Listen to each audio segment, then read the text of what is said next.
you might notice some marks in the base of your board or skis. So have a look at these, and if they turn out to be big or deep, they're going to want some attention.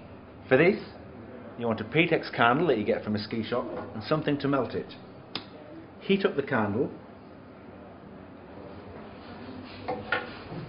let it start running, and then dribble it into the hole.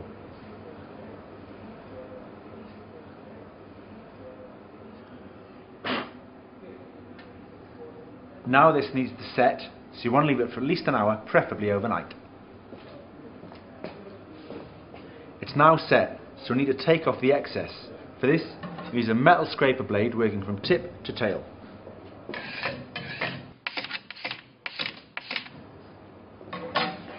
As you can see, smooth and flush, job done.